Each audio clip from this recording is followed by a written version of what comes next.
आज escape velocity है। Escape velocity है बेसिकली क्या, स्केप वेलोसिटी क्या है, वो वेलोसिटी जो एक ऑब्जेक्ट को रिक्वायर्ड होती है ग्रेविटेशनल फील्ड को छोड़ने के लिए, कि वो ग्रेविटेशनल फील्ड छोड़ के उससे बाहर निकल जाए।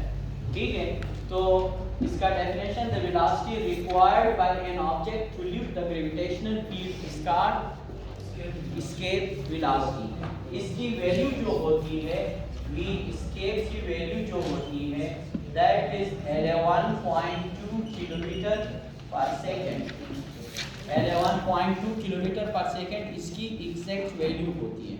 अब यहाँ पे थोड़ा सा फिगर की तरफ आते हैं। ये हमारे पास अर्थ है। अर्थ से जब भी हम कोई चीज थ्रो करते हैं वो वापस अर्थ की तरफ आके गिर जाता है प्रोजेक्टाइल मोशन की शेप में। हम उसकी वेलोसिटी आहिस्ता आहिस्ता बढ़ाते जाए, उसका हाइट बढ़ता जाएगा, उसमें पोटेंशियल एनर्जी ज्यादा स्टोर होता जाएगा। एक वक्त आएगा कि वो जमीन के गिर्द रिवॉल्व करने में लग जाएगा।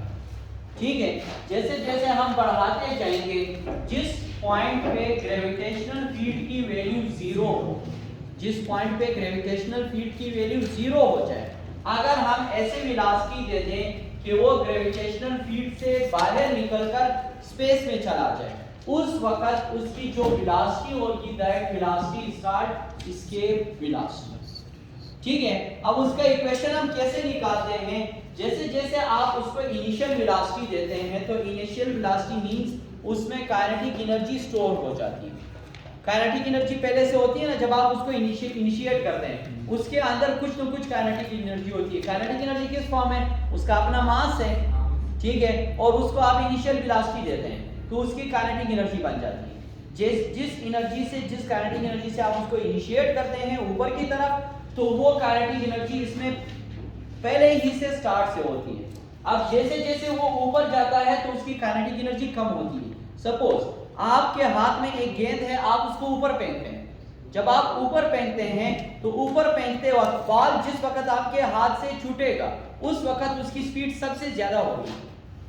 ठीक है, और आहिस्ता जाते जाते वो हाइट भी ऊपर जा रहा है। ठीक है, और आहिस्ता आहिस्ता उसकी स्पीड भी कम हो रही है। ठीक है, जैसे जैसे वो ऊपर जाएगा उसकी स्पीड कम हो जाएगी और उसकी काइनेटिक एनर्जी जो है वो डिक्रीज करती जाएगी, मगर उसका हाइट बढ़ता जाएगा। एक वक्त आएगा वो रुक जाएगा, वापस जमीन की तरफ गिरेगा, मगर हम उसको ऐसी वेलोसिटी दे दे कि वो जमीन की ग्रेविटी से बाहर निकल जाएगा। उसमें पोटेंशियल एनर्जी कितनी स्टोर होगी, potential energy, absolute potential energy उसके अंदर स्टोर हो जाएगी। क्योंकि इस पॉइंट पे पोटेंशियल एनर्जी की वैल्यू कितनी होती है, एब्सोल्यूट पोटेंशियल एनर्जी उसकी वैल्यू होती है। अब हमारे पास इक्वेशन क्या बनेगा, इक्वेशन इसका बनेगा loss in initial kinetic energy, जो उसको इनिशिएट करते वक्त काइनेटिक एनर्जी उसकी मिलती है। आहिस्ता आहिस्ता हाइट पे जाते जाते उसकी स्पीड स्लो होती जाएगी। ऐसे ही है ना, वो क्या करता है, gain in absolute potential energy. Absolute potential energy में उसको गेन की शेप में मिल जाता है। जितना ज्यादा उसमें लॉस होता है उतना ज्यादा उसका हाइट बढ़ता जाता है। अब काइनेटिक एनर्जी मेरे पास क्या है, half m v square. Half m v square ये किस चीज के बराबर है, ग्रेविटेशनल पोटेंशियल एनर्जी में हमने एब्सोल्यूट पोटेंशियल एनर्जी की वैल्यू कितनी निकाली, gmm अपॉन r। ये हमारे पास ग्रेविटेशनल पोटेंशियल एनर्जी या फिर एब्सोल्यूट पोटेंशियल एनर्जी की वैल्यू थी। अब ये m और ये m कैंसिल हो जाएगा और इस वक्त ये v जो है हम किसके लिए निकाल रहे हैं, स्केप वेलोसिटी के लिए, तो इस v को हम v स्केप कहते हैं। v स्केप का स्क्वायर 2 इधर डिवाइड हो रहा है, उस तरफ जाके मल्टीप्लाई हो जाएगा। मेरे पास इक्वेशन बनेगा 2gm अपॉन r। इस इक्वेशन को मजीद सॉल्व करने से पहले ये वैल्यूज पुट कर दो, फिर भी ग्रेविटेशनल पोटेंशियल या फिर स्केप वेलोसिटी की वैल्यू आ जाएगी। मगर हम क्या करते हैं, इस इक्वेशन को मजीद आसान बनाने के लिए हम ग्रेविटेशनल फोर्स को इस्तेमाल करते हैं। ग्रेविटेशनल फोर्स हमारे पास किस चीज के बराबर था, gmm अपॉन r स्क्वायर। बल्कि इसको इस तरफ मैं करवा देता हूं। F की वैल्यू क्या थी, gmm upon r square. F क्या है? फोर्स है which is applied on the mass of the object। तो F को मैं mg लिख लेता हूं, ये बनेगा gmm अपॉन r स्क्वायर को मैं r डॉट r लिख देता हूं, अलग अलग कर लेता हूं। ये m और ये m कैंसिल हो जाएगा, ये एक r इधर से इधर आ जाएगा।